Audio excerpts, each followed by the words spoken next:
O tema da minha pregação esta manhã é um tema que deixa algumas pessoas nervosas. O tema é o dia do Senhor. Às vezes na nossa vida tem momentos em que parece que o mal está vencendo. O demônio pode ter a sua hora, mas Deus tem o seu dia. Diga para o irmão do seu lado: meu irmão, o demônio pode ter sua hora, mas Deus tem o seu dia. Eu queria dedicar esta pregação ao nosso amado Padre Jonas Abib. Pode aplaudir.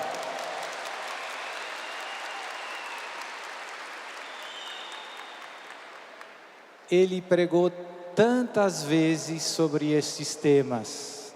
Graças a Deus, muitas dessas pregações ficaram registradas. E nós podemos vê-las ainda hoje. Às vezes eu estou com os missionários da Canção Nova, falando sobre esses temas, e eles me dizem: Padre Jonas, há 40 anos atrás, disse exatamente a mesma coisa que o Senhor nos está dizendo agora. E agora temos a vantagem que muitas dessas pregações proféticas se foram realizando à frente dos nossos olhos.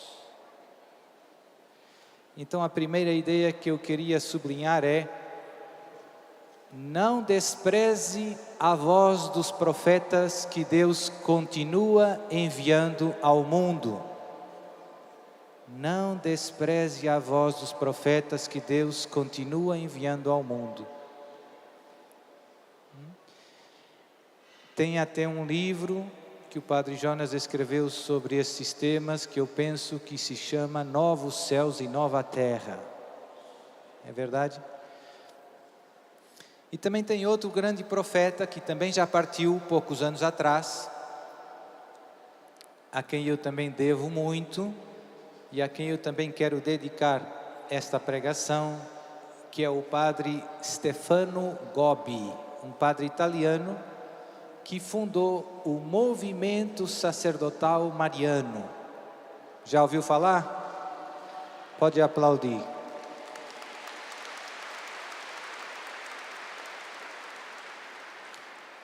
Escreveu, Nossa Senhora lhe deu muitas locuções interiores, e ele escreveu aquele famoso livro azul, que muita gente conhece. Não despreze os profetas que Deus continua enviando ao mundo. Eu vou começar, tenho muitas coisas para dizer. Hoje vou ter que ler mais do que o normal, para não deixar de dizer coisas importantes. Vamos começar com a passagem do Evangelho de São Lucas, capítulo 21, versículos 20 a 35. Um discurso escatológico de Jesus. Vou usar a Bíblia Ave Maria. E diz o Evangelho de Jesus: quando virdes que Jerusalém foi sitiada por exércitos, então sabereis que está próxima a sua ruína. Faço já um primeiro parênteses. Isto se realizou historicamente no ano 70, em que o imperador Tito, imperador romano, arrasou Jerusalém.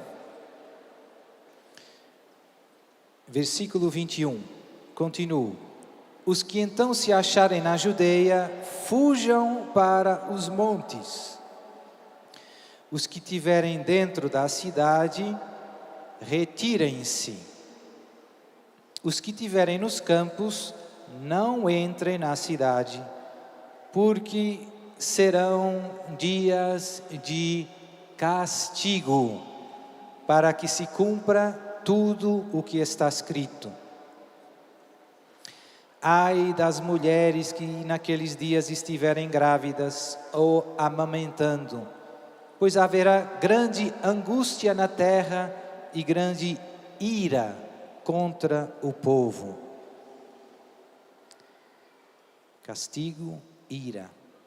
Cairão a fio de espada e serão levados cativos para todas as nações, e Jerusalém será pisada pelos pagãos até se completarem os tempos das nações pagãs.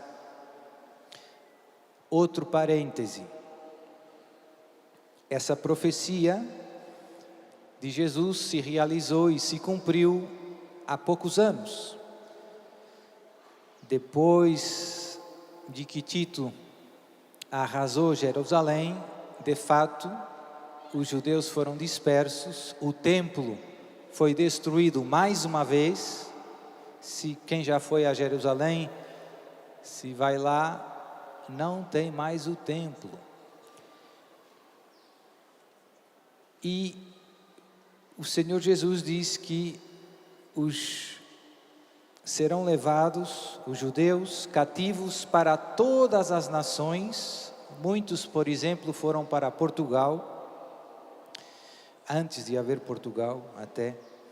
E Jerusalém será pesada pelos pagãos até se completarem os tempos das nações pagãs.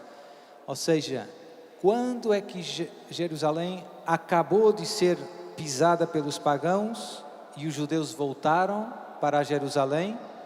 1948. E esse fato devia nos fazer pensar. É algo de bíblico, é algo de forte que aconteceu. O povo eleito voltou para Jerusalém como Jesus tinha profetizado. Jesus tinha profetizado até se completarem os tempos das nações pagãs. Continua Jesus. E eu penso que o que vem a seguir tem relação com o que com esse cumprimento dessa profecia. Haverá sinais no sol, na lua e nas estrelas. Na terra a aflição e a angústia irão apoderar-se das nações pelo bramido do mar e das ondas. Os homens definharão de medo na expectativa dos males que devem sobrevir a toda a terra. As próprias forças dos céus serão abaladas. Então verão o Filho do Homem vir sobre uma nuvem com grande glória e majestade. Quando começarem a acontecer essas coisas, reanimai-vos e levantai as vossas cabeças, porque se aproxima a vossa libertação. Acrescentou ainda esta comparação: olhai para a figueira e as demais árvores. Quando elas lançam os brotos, vós julgais que está perto o verão. Assim também, quando virdes que vão sucedendo estas coisas, sabereis que está perto o reino de Deus. Em verdade vos declaro, não passará esta geração sem que tudo isso se cumpra. Passarão o céu e a terra, mas as minhas palavras não passarão. Velai sobre vós mesmos, para que os vossos corações não se tornem pesados com o excesso do comer, com a embriaguez e com as preocupações da vida, para que aquele dia não vos apanhe de improviso. Como um laço cairá sobre aqueles que habitam a face de toda a terra. Vigiai, pois, em todo o tempo e orai, a fim de que vos torneis dignos de escapar a todos esses males que hão de acontecer e de vos apresentar de pé diante do Filho do Homem. Palavra da salvação. Glória a vós, Senhor. Então, tem muitas outras passagens. Eu podia ter escolhido o capítulo 24 de São Mateus, mas tem que fazer uma escolha porque não temos tempo para ver todas as passagens, mas temos tempo para meditar nas ideias centrais. Primeira ideia é a teologia sobre estas realidades últimas, a reflexão, a meditação sobre essas passagens da Escritura que se referem a esses tempos finais, não é fácil. Então, o primeiro passo é ser humilde. Não é muito fácil. E tem muitos temas sobre os quais nós temos dogmas muito precisos da nossa fé, mas sobre esses temas não tem tanta coisa, digamos assim, vinculativa. A interpretação não é simples, porque Deus não quer satisfazer a nossa curiosidade, mas sobretudo nos quer vigilantes. Há gente que diz: padre, mas ninguém sabe o dia nem a hora em que vem Jesus. Verdade, mas você acabou de escutar, Jesus nos convida a estar atentos aos sinais dos tempos. Assim também, quando virdes que vão sucedendo essas coisas, sabereis que está perto o reino de Deus.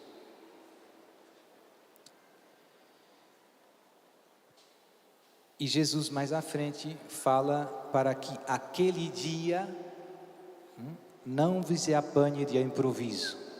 E esse é o tema da nossa reflexão, o dia do Senhor. Eu vou ler mais uma passagem, desta vez do Apocalipse 6, capítulo 6, versículos 12 e seguintes. Depois viu o Cordeiro abrir o sexto selo e sobreveio um grande terremoto.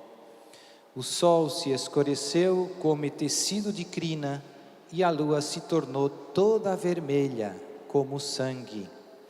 E as estrelas do céu caíram na terra, como frutos verdes que caem da figueira agitada por forte ventania. O céu desapareceu como um pedaço de papiro que se enrola e todos os montes e ilhas foram tirados dos seus lugares. Então os reis da terra, os grandes, os chefes, os ricos, os poderosos, tanto escravos como livres, esconderam-se nas cavernas e grutas das montanhas. Diziam às montanhas e aos rochedos: caí sobre nós e escondei-nos da face daquele que está sentado no trono e da ira do Cordeiro, porque chegou o grande dia de sua ira, e quem poderá subsistir? O grande dia de sua ira. Se nós pegarmos a Escritura e contarmos as vezes que aparece a expressão dia do Senhor, vamos encontrar 86 vezes. Isso já nos mostra que é um tema recorrente, do Antigo ao Novo Testamento. Eu acabei de ler uma passagem do Apocalipse, último livro da Escritura. É um tema recorrente e, mais que uma expressão, é um conceito. Até é verdade dizer que tem um caso ou outro em que essa expressão, Dia do Senhor, não é sinônimo do dia da ira, da grande ira, do dia do juízo, mas é sinônimo simplesmente de domingo. Isso acontece no livro do Apocalipse, mas poucas vezes, uma ou duas. Então todas as outras se referem a esse conceito, dia do Senhor, dia de Javé. E em muitas passagens bíblicas nem aparece a expressão literal, aparece só o dia. No Apocalipse que eu citei, chegou o grande dia de sua ira. Então às vezes é só uma alusão a esse conceito. E segundo os exegetas, os teólogos, a primeira passagem que nós temos em que expressamente se faz referência ao dia do Senhor é lá no profeta Amós. E segundo os estudiosos, eles dizem, quando o profeta Amós fala do dia do Senhor, esse conceito já é um conceito conhecido pelo povo, já é um conceito utilizado. E Amós, quando fala do dia do Senhor, o aplica de um modo inesperado, porque na tradição judaica, o dia do Senhor é o dia em que Deus intervém na história da salvação para fazer justiça, para punir os ímpios e para salvar os justos. E, portanto, na mentalidade judaica, Deus vai punir os inimigos do seu povo, os inimigos de Israel. Mas o profeta Amós cita o dia do Senhor para aplicá-lo de um modo novo, de um modo inesperado. O profeta Amós cita o dia do Senhor para dizer: o Senhor vai intervir para julgar, mas desta vez vocês são o alvo da justiça divina, porque Israel pecou. Deus vai castigar Israel, vai vir a Assíria, vai invadir o reino do norte, e as 10 tribos do norte serão deportadas, espalhadas pelas nações. Foi isso que Deus pediu a Amós para dizer. E tem vários dos profetas, eu vou já fazer a lista, que usam, alguns de um modo mais abundante que outros. Isaías fala do dia do Senhor, Jeremias, Ezequiel, Daniel, Amós, Sofonias, Joel, Habacuque, Malaquias, Zacarias, Antigo Testamento. E no Novo Testamento temos os Evangelhos, eu acabei de citar São Lucas, Jesus fala, São Paulo nas suas cartas, São Pedro nas suas cartas, carta aos Hebreus, livro do Apocalipse. É um conceito que atravessa toda a Escritura Santa. Então, eu já expliquei que Amós usa esse conceito e o aplica de um modo novo a uma circunstância histórica bem concreta. As 10 tribos do norte tinham caído na idolatria. Deus tinha enviado profetas, Elias, para chamar o povo a si, a conversão. O povo não escutou a palavra dos profetas. Deus tem muita paciência, mas chegou um momento em que vem o castigo, que é sempre um remédio também amargo. E assim aconteceu. O profeta Amós anuncia a justa ira de Deus, o dia do Senhor, para castigar as 10 tribos, e a Síria arrasou o reino do norte. Nos outros profetas, esse conceito de dia do Senhor, o dia da ação justiceira de Deus, em que o mal é derrotado, os ímpios são castigados, se aplica a outros contextos históricos. O mesmo conceito se aplica em vários momentos da história da salvação.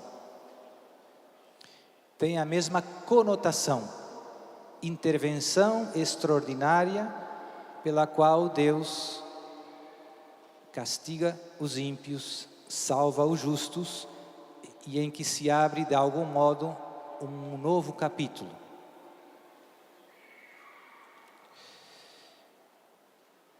Por exemplo, já falei do caso de Amós. Às vezes Deus, pelos profetas, fala acerca dos povos que estão oprimindo Israel, que são os povos vizinhos de Israel.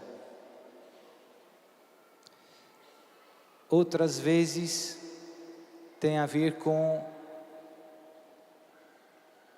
as nações que no futuro oprimirão Israel.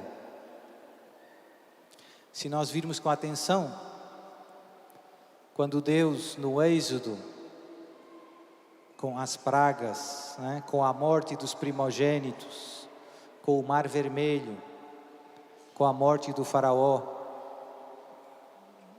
esses acontecimentos realizam plenamente esse conceito de o dia do Senhor.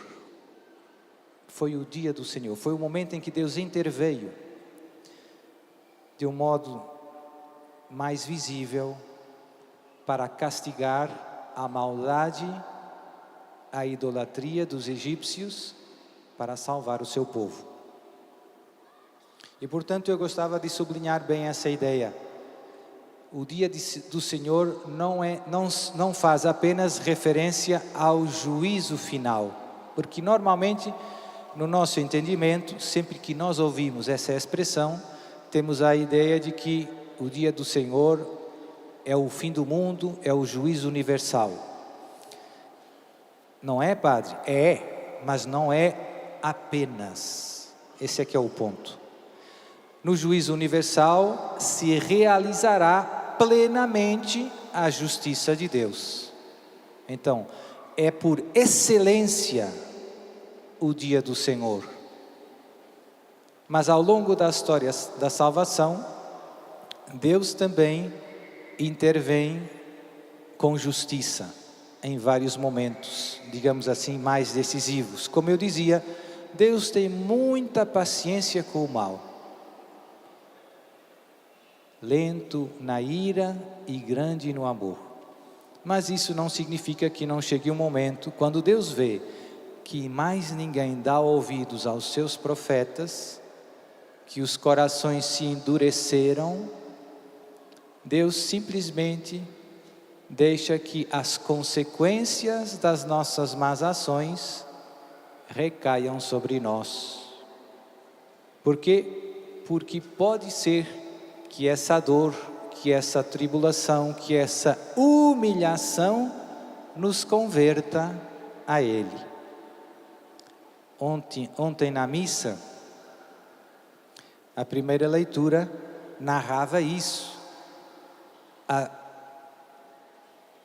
Os judeus, portanto, o reino do sul, a tribo de Judá, tinha sido exilada por 70 anos na Babilônia. Foi uma grande humilhação. O templo tinha sido destruído. Foi algo impensável. parecia que Deus tinha abandonado o seu povo. Mas essa experiência bem amarga foi a oportunidade, foi aquilo que deu a ocasião do povo se arrepender e converter ao Senhor. A primeira leitura da missa ontem era muito clara. O povo reconhecendo todos os seus pecados e os castigos que vieram por causa dos seus pecados. E agora o arrependimento, o coração contrito aos pés do Senhor. É como um remédio amargo. Às vezes não tem mais remédio, só sobra um remédio amargo. Mas só quem ama, só quem quer o bem do outro, só quem quer curar o doente, é que dá um remédio amargo. Por isso os castigos de Deus são medicinais. Então, resumindo, se nós quiséssemos definir, como posso definir o conceito bíblico de dia do Senhor, de dia de Javé, de dia do juízo, de dia da ira divina, são tudo sinônimos. É um dia de julgamento, então essa ideia é centralíssima, é um dia de juízo, em que Deus intervém de uma forma mais evidente, mais decisiva, muitas vezes até milagrosa. Sodoma, desce fogo do céu, dilúvio, vem a água. Egito, mar aberto ao meio. Deus intervém de um modo mais evidente para derrotar o mal, que de algum modo se tornou insuportável, e para salvar os justos. Lote, Noé, o povo do Egito. E por isso é ao mesmo tempo um conceito que inspira temor, medo, castigo, mas ao mesmo tempo esperança, alegria, porque é um tempo também de salvação dos justos. Eu li no Evangelho de São Lucas, Jesus dizia: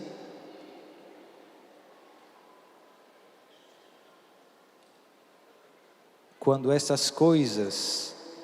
começarem a acontecer estas coisas, reanimai-vos e levantai as vossas cabeças, porque se aproxima a vossa libertação.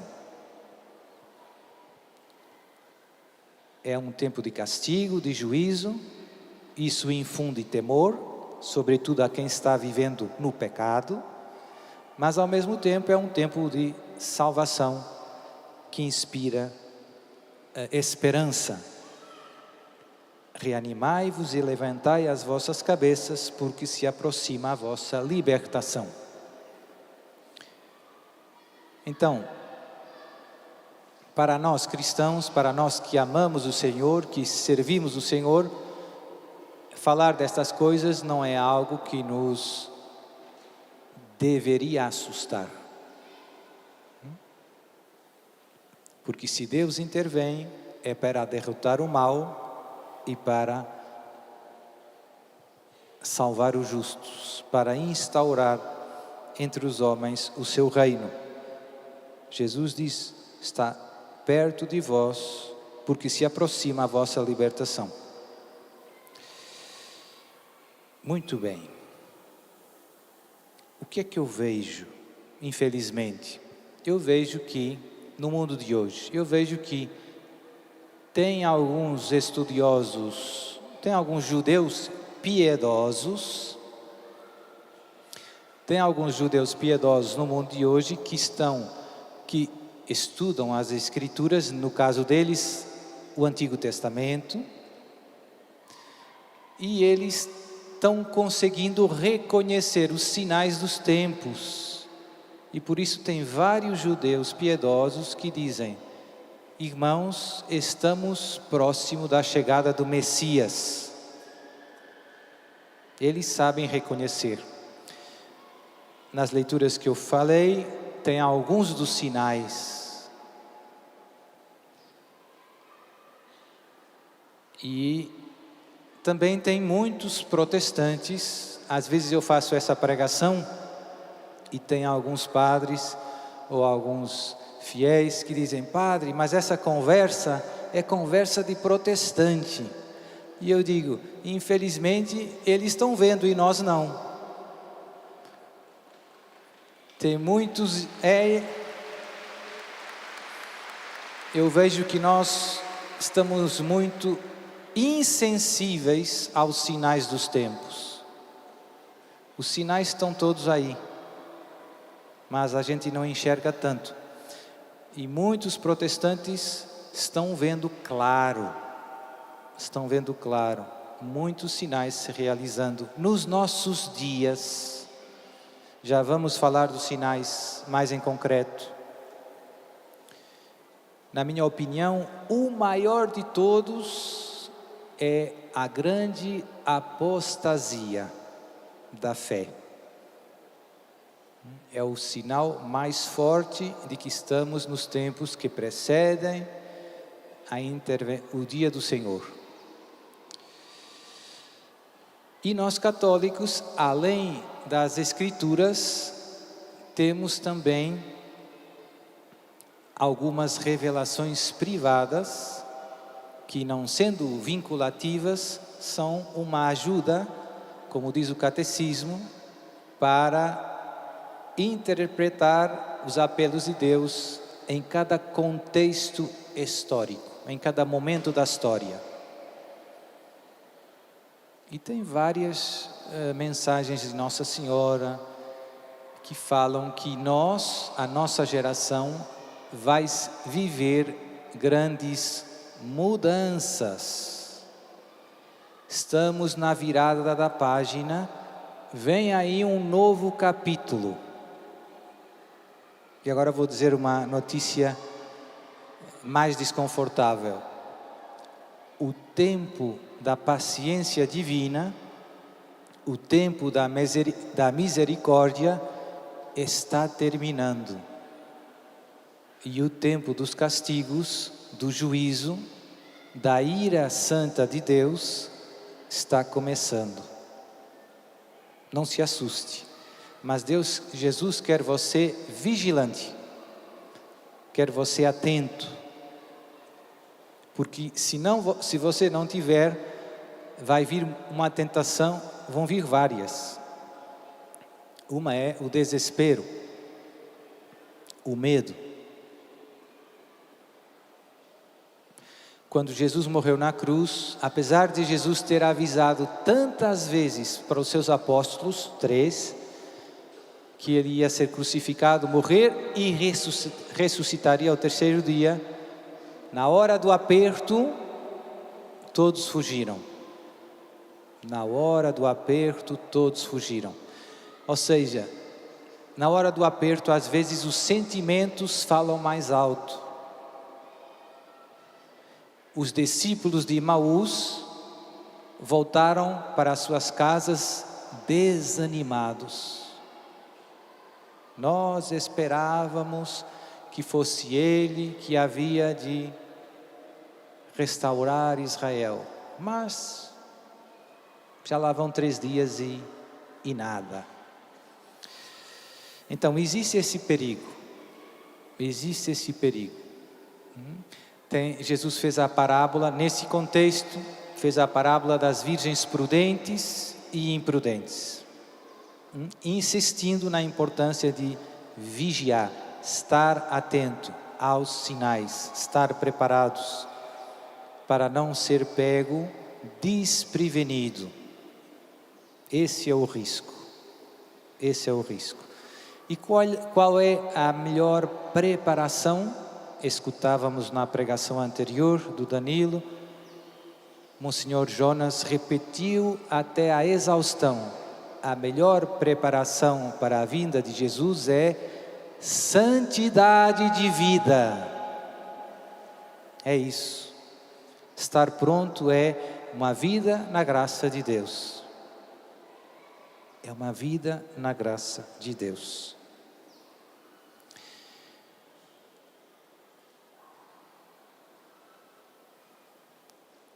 No tempo de Jesus, agora uma pergunta: João Batista, Jesus pregaram o dia do Senhor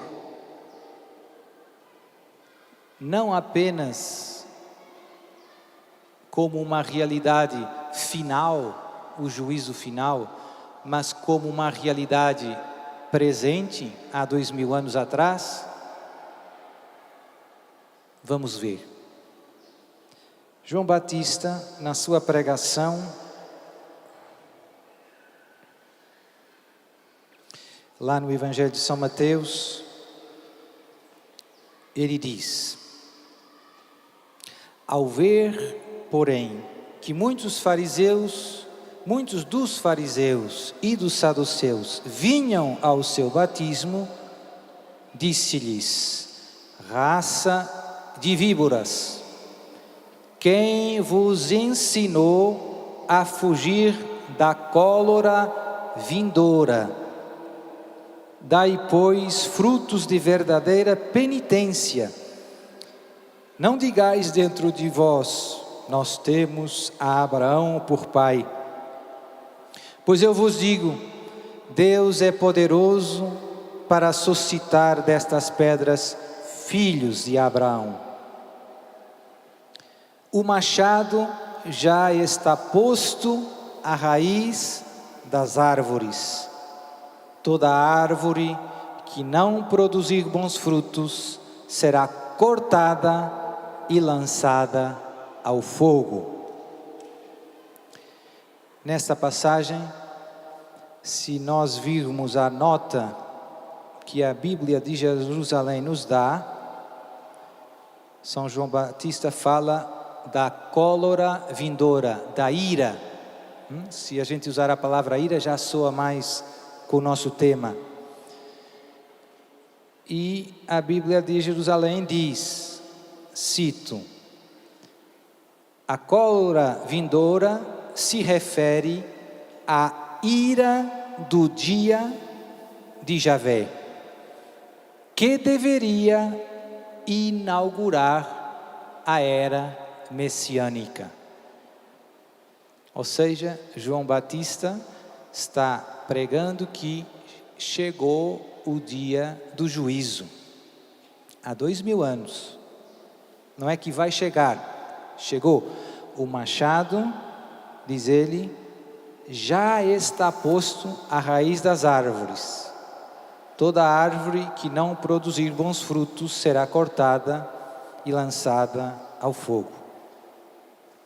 No livro de Malaquias, Deus anuncia, Malaquias 3:23, vou mandar-vos o profeta Elias antes que venha o grande e temível dia do Senhor. Elias tem que vir antes do dia do Senhor. E Jesus, em Mateus 17, diz que Elias já veio. Ou seja, o dia do Senhor está ali.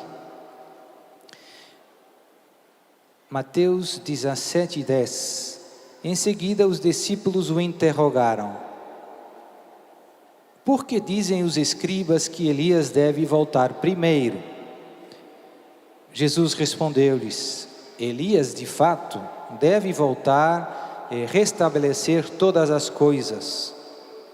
Mas eu vos digo que Elias já veio, mas não o conheceram. Antes fizeram com ele tudo quanto quiseram.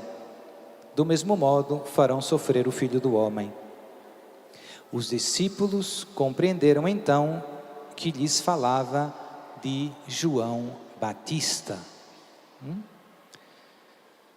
Malaquias, antes do dia do Senhor, vem Elias. Jesus, Elias já veio, é João Batista.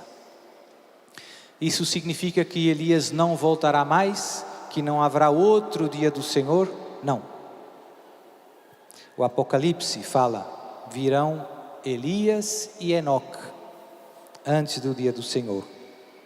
Ou seja, a profecia de Malaquias se realiza mais que uma vez na história da salvação. E Jesus disse expressamente que chegou o dia do Senhor? João 12, 31. Eu vou ler e você depois tira as suas conclusões. Diz o Senhor, agora é o juízo deste mundo. Agora será lançado fora o príncipe deste mundo. E quando eu for levantado da terra, atrairei todos os homens a mim. Mais claro, penso que é difícil. Agora, não é no fim do mundo. No fim do mundo também. No fim do mundo se realizará o juízo de Deus, como eu dizia, no modo mais perfeito de todos. O ponto final definitivo no mal é no fim do mundo. Mas Jesus diz, há 2000 anos, agora é o juízo deste mundo. Agora será lançado fora o príncipe deste mundo. Quando? No mistério da sua cruz. A cruz é o dia do Senhor, é o juízo, é a intervenção de Deus para derrotar o mal e para salvar os justos. Mateus 27, versículo 45. Vamos ao Calvário. Desde a hora sexta até a nona, cobriu-se a terra de trevas. Já falei, parêntese, esses sinais no sol são típicos do dia de Javé. Eis que o véu do templo se rasgou em duas partes de alto a baixo. A terra tremeu. Fenderam-se as rochas. Os sepulcros se abriram e os corpos de muitos justos ressuscitaram. Esse versículo sempre me impactou muito. É muito esquecido. Há 2000 anos, quando Jesus morre na cruz, o sol escureceu, a terra tremeu, os sepulcros se abriram. Muitos justos ressuscitaram, não todos, muitos. Saindo de suas sepulturas, entraram na cidade santa, depois da ressurreição de Jesus, e apareceram a muitas pessoas. Então, esta ideia de que o dia do Senhor se realizou com a Páscoa de Jesus, eu penso que é bastante evidente. Não tem como negar os sinais e a própria palavra do Senhor. Agora é o juízo deste mundo, agora será lançado fora o príncipe deste mundo. Como eu dizia, isso não implica que ainda virá o juízo definitivo. E tal como ressuscitaram alguns justos, ainda virá a ressurreição final universal. E agora vamos para o capítulo 20 de Apocalipse, um capítulo um pouco difícil de interpretar. Surgiram várias interpretações, eu já preguei um pouco. Tem a famosa heresia milenarista, eu também já expliquei em outras ocasiões. Mas São João diz, eu vou ler só os versículos que quero comentar. Capítulo 20, vamos começar aonde? Versículo 4. Vi também tronos sobre os quais se assentaram aqueles que receberam o poder de julgar. Eram as almas dos que foram decapitados por causa do testemunho de Jesus e da palavra de Deus. E todos aqueles que não tinham adorado a fera, eu gosto mais da besta, da tradução, ou a sua imagem, que não tinham recebido o seu sinal na fronte nem nas mãos. Eles viveram uma vida nova e reinaram com Cristo por 1000 anos. Os outros mortos não tornaram a vida até que se completassem os 1000 anos. Essa é a primeira ressurreição. Feliz e santo é aquele que toma parte na primeira ressurreição. Sobre eles a segunda morte não tem poder, ou seja, a segunda morte é o inferno. Mas serão sacerdotes de Deus e de Cristo. Reinarão com ele durante 1000 anos. Depois de se completarem 1000 anos, Satanás será solto da prisão. Um pouco antes, São João tinha dito que Satanás seria acorrentado, no versículo 2, versículo 1. Vi então descer do céu um anjo que tinha na mão a chave do abismo e uma grande algema. Ele apanhou o dragão, a primitiva serpente, que é o demônio e Satanás, e o acorrentou por 1000 anos. Então, os padres,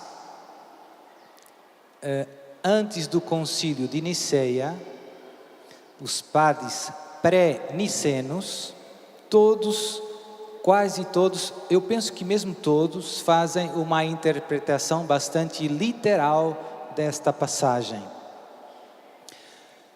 Penso que o padre mais claro é Santo Irineu de Leão, bispo, doutor da igreja. Ele diz que, no fundo, ele distingue, baseando-se nessa passagem do Apocalipse, a grande tribulação, a vitória sobre o anticristo, precedem a paz messiânica, o tal reinado de 1000 anos, e depois é que vem o juízo universal e o fim do mundo. E antes desse juízo final tem uma outra tribulação que já não é a grande tribulação. E Santo Irineu diz que esta era a interpretação de o próprio São João. Cita Papias, que foi um bispo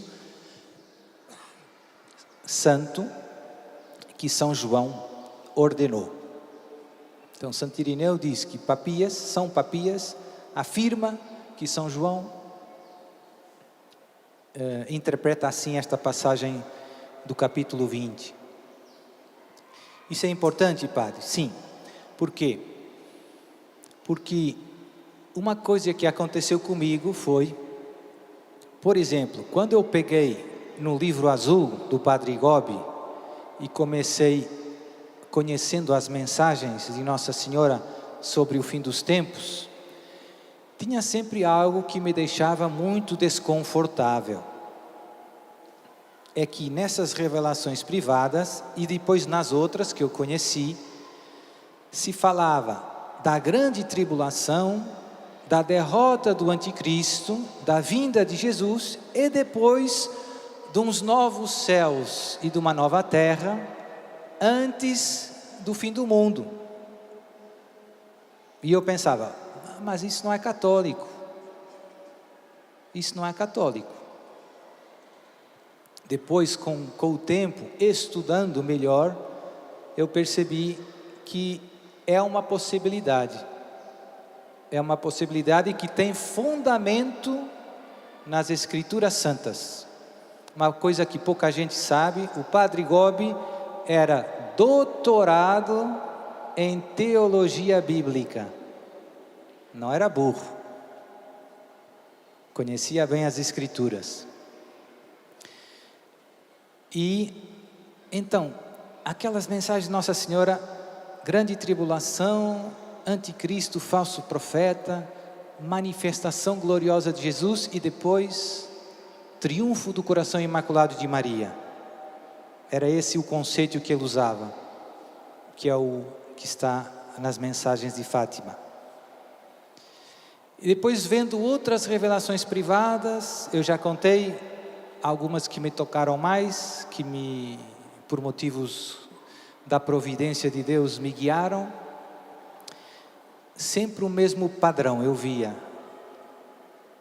Esses profetas do nosso tempo dizendo, estamos entrando na grande tribulação, vai vir o anticristo, vai vir a abominação da desolação. Lá no Padre Gobi, Nossa Senhora diz que é a abolição da Eucaristia. Vai chegar o momento em que vai deixar de haver missa.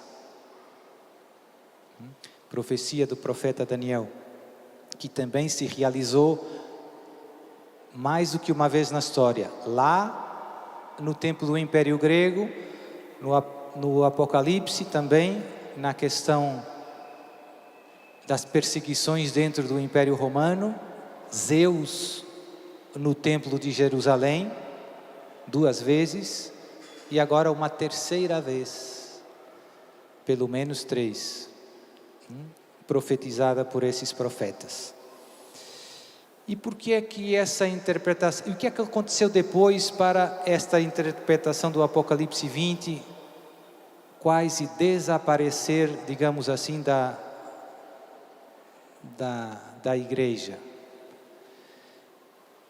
Basicamente o que aconteceu, pois eu percebi estudando, surgiu uma heresia milenarista que interpretava o Apocalipse 20 numa chave muito mundana, que os teólogos chamam o milenarismo carnal.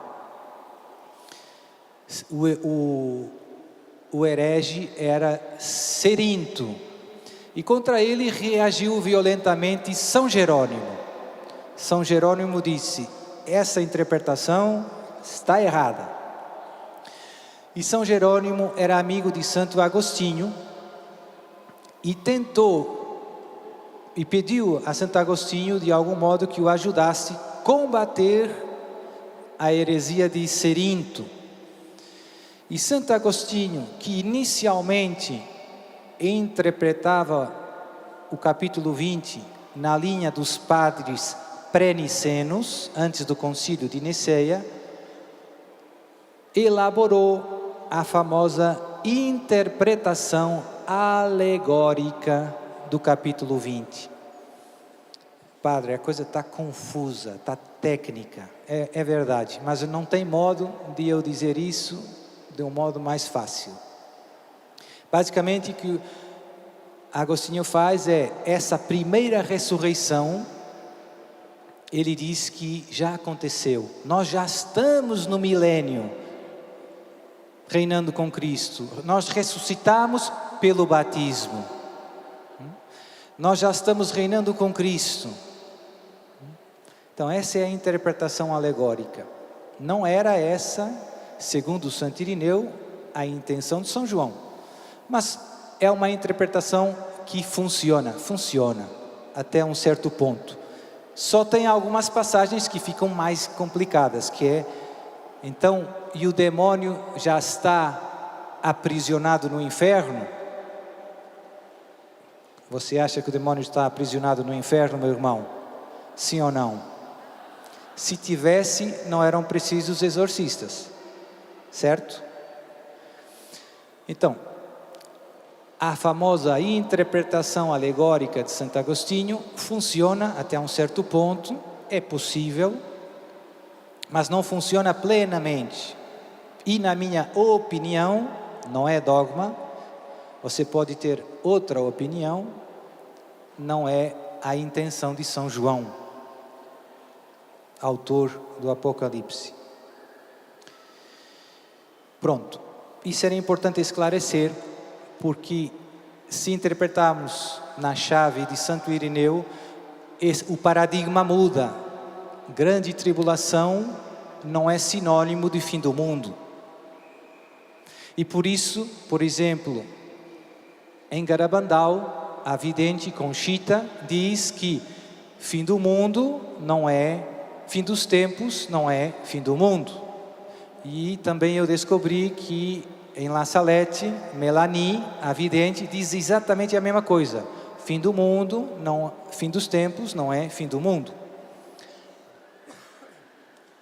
Porque eu vejo que um dos equívocos mais frequentes, quando eu falo sobre esses temas, falo sobre a grande tribulação, sobre o anticristo, sobre a vinda de Jesus, todo mundo acaba, quase todo mundo acaba pensando, fim do mundo. Não, fim dos tempos. Então, quais são os sinais? Quais são os sinais que precedem o dia do Senhor? São sinais que se vão intensificando. E são sinais cumulativos. E depois vem outro, e vem outro. Podemos agrupá-los em 3 grandes grupos. São sinais na sociedade, são sinais na natureza, terremoto, sol, lua, mar, ondas. E são sinais nos corações. Como eu dizia, apostasia. Então, vou fazer a lista dos que eu consegui identificar rapidamente. E você depois pensa um pouco no que está acontecendo à sua volta no mundo de hoje. Aumento de guerras e conflitos.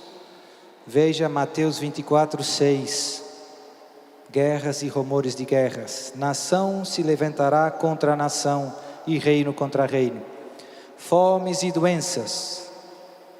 Veja Mateus 24. Aumento da maldade e diminuição da caridade. Também Mateus 24. Apostasia da fé de muitos crentes. 2 Tessalonicenses capítulo 2. Crise na família. 2 Timóteo 3. Idolatria seguida de toda a perversão sexual. Início da carta aos Romanos. Pregação do Evangelho em todo o mundo. Mateus 24 afirma que se pregará o Evangelho a todas as nações e então virá o fim. Mateus 24, 14. Avanço do conhecimento. Daniel 12, 4. O livro de Daniel é muito importante. A famosa profecia das 70 semanas. Na minha opinião, estamos vivendo a última semana de anos. Esses 7 anos nos quais se encontra a grande tribulação. Então, segundo Daniel, nesses tempos, nesses últimos tempos, o conhecimento aumentará muito. Verdade? Hoje você tem o celular no seu bolso, você tem acesso a tudo. Sinais no sol, na lua e nas estrelas. Terremotos, mar, ondas, nuvens, trevas, fogo que desce do céu. Então, que está em muitas passagens dos profetas. Quais são as cenas dos próximos capítulos, Padre? Na sua opinião, o que vai acontecer agora? Então, eu já afirmei que, na minha opinião, O tempo da misericórdia está terminando, o tempo dos castigos está começando. Eu penso que agora os problemas se vão aumentar, os castigos vão vir, esses que acabei de descrever, guerras, conflitos, problemas. Esse caos, eu chamo já o meu irmão Roberto Tanus, esse caos social vai preparar a humanidade para clamar por um Salvador. E isso vai dar a oportunidade ao anticristo de vir, e ele vai solucionar os males da humanidade. Vai trazer a paz e terminar com a guerra, vai trazer comida e acabar com a fome, vai trazer uma solução aparente dos problemas da humanidade, mas tem um preço. Ele fará sinais e prodígios, como diz a palavra, com o poder de Satanás, e vai querer ser adorado. Vai dizer: eu sou Jesus, me adore. Eu sou o Messias dos judeus, eu sou o Mahdi dos muçulmanos, eu sou a quinta encarnação de Buda, o Maitreya. E a humanidade vai cair nesse engano. Num primeiro momento ele não persegue os cristãos, mas num segundo momento ele vai perseguir os cristãos. E aqui, mais uma vez eu digo, citando o amado Padre Jones: meu irmão, aguenta firme, não negue a sua fé, não caia no engano. E depois virá a marca da besta, sem a qual você não pode comprar nem vender. Vai vir o aperto. Mas com grandes dificuldades, Deus manda mais graças. Quem confia no Senhor não será desiludido. Depois Jesus se manifestará na sua glória sobre as nuvens como o Rei do Universo, destruirá o anticristo, diz a Escritura, São Paulo, com o sopro da sua boca, e começará uma era de paz, que foi bastante descrita pelos profetas do Antigo Testamento, a paz messiânica, o triunfo do coração imaculado de Maria. Mas primeiro é necessário passar todas estas dores de parto. Não tema, não perca o foco, confie em Deus. Jesus virá, todo mundo conhecerá a verdade a partir desse momento. Depois não haverá várias religiões, não haverá várias confissões, igrejas cristãs. Haverá uma igreja, a católica, apostólica, romana. Mas o Senhor virá. Vamos ficando em pé. E Ele não tardará. Que eu seja santo, santo, santo, pois Deus é santo, santo, santo. Que a santidade da minha vida apresse o Senhor, e Ele logo virá. Mas o Senhor virá, Ele não tardará.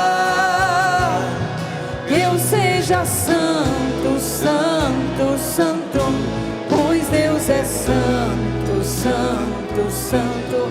Que a santidade da minha vida apresse o Senhor, e Ele logo virá. Só as vozes, mas o Senhor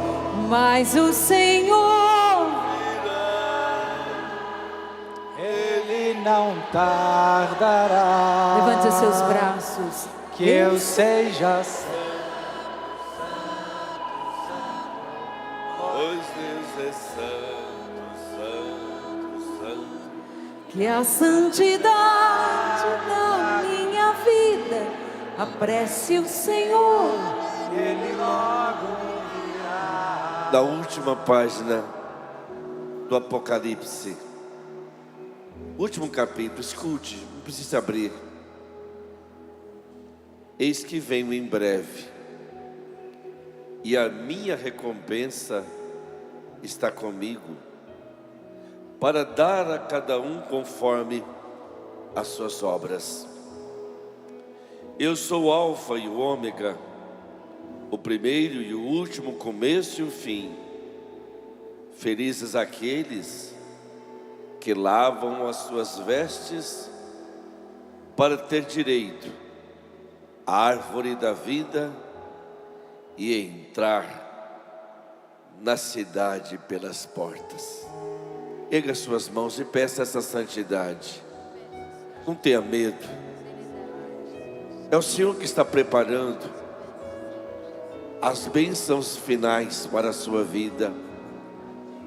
Como dizia Bento XVI, nós somos os trabalhadores da última hora. Erga a mão e peça: Senhor, eu quero estar preparado. Eu quero estar preparada, Vigilante, vigilante, santo. santa. Eu não tenho medo do que virá, Eu não tenho medo do que virá, porque sua graça vai me guardar. porque sua graça vai me guardar. Eu quero estar fiel Eu quero estar fiel até o fim. até o fim.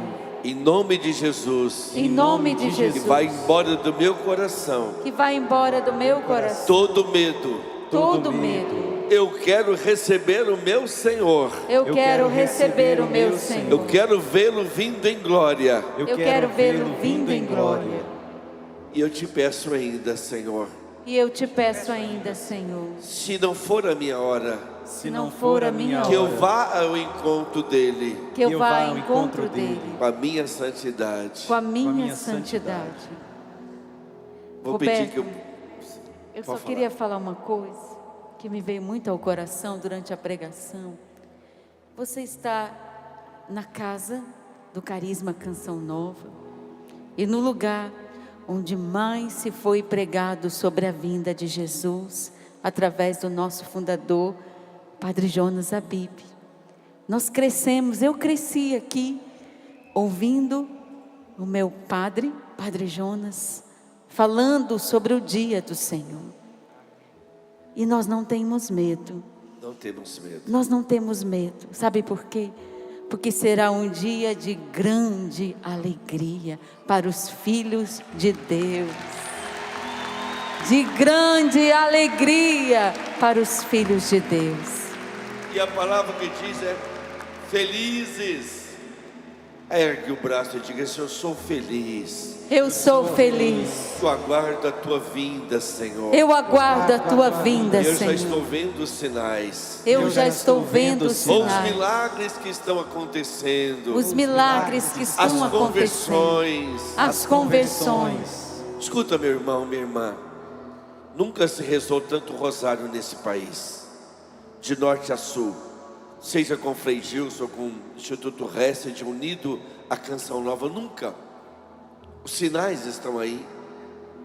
Eu vou pedir que o Padre Duarte Lara faça uma oração de libertação do medo, da angústia e principalmente do medo de deixar o pecado, o medo de desapegar do mundo. Deus tem uma pátria para você, um lugar na Jerusalém celestial. O Senhor tem reservado para você. Ele mesmo disse: na casa do meu Pai há muitas moradas, e eu vou preparar-vos um lugar. Não tenha medo, aguarda. Entraremos já no mês de dezembro, no tempo do advento, onde a igreja diz: vem, Senhor. É a igreja que pede. Nós estamos clamando com o coração da igreja. Então você vai colocar a mão no coração, para que você possa aguardar esse momento lindo, desapegando de tudo e apegando às coisas do reino. Como nesse mesmo lugar, o servo de Deus, Padre Léo, disse: buscai as coisas Do alto. Buscai Do alto. Querido Pai do céu, nós te amamos.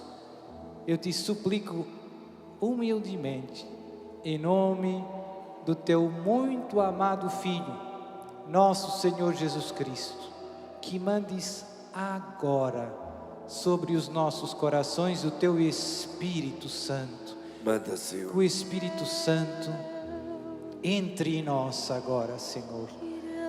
Arranque do nosso coração tudo aquilo que atrapalha a nossa relação contigo. Sim, Senhor. Cure agora todo trauma, todo complexo, Senhor.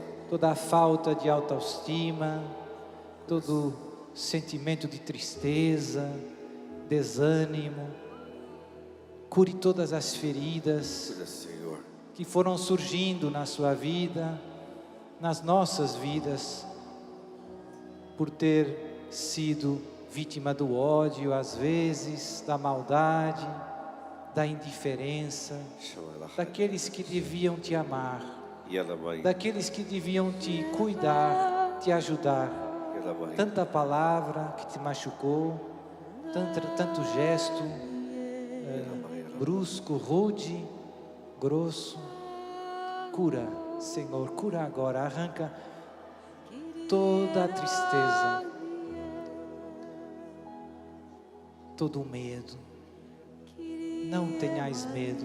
Tu tantas vezes nos dizes isso, Senhor. Dá-nos a graça de nos jogarmos nos teus braços, Pai do céu, sem hesitar, sem vacilar. Estamos em tuas mãos. Guia os nossos passos.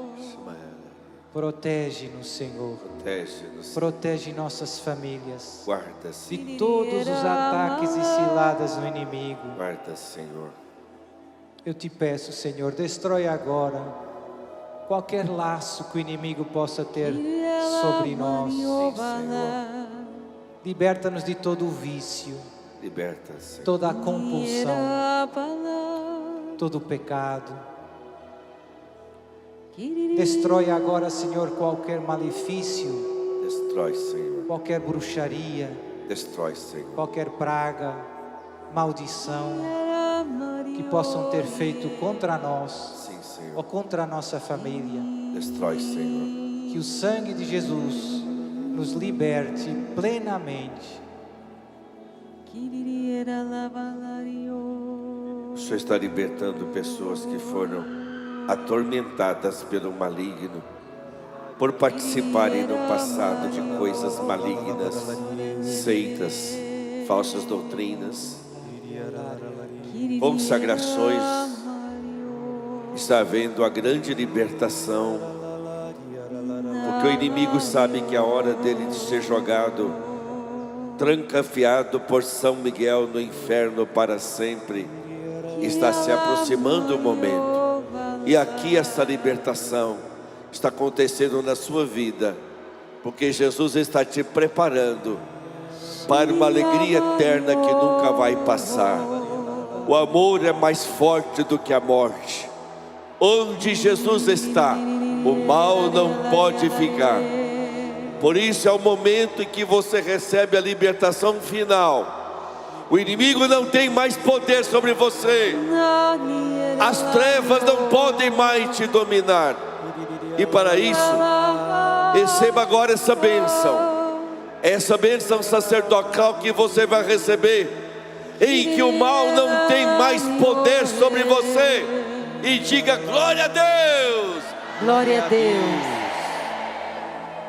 Em nome de Jesus de Nazaré, com a autoridade que recebi da igreja, eu destruo agora qualquer bruxaria, qualquer ataque diabólico, em nome do Pai, e do Filho, e do Espírito Santo. Amém. Amém.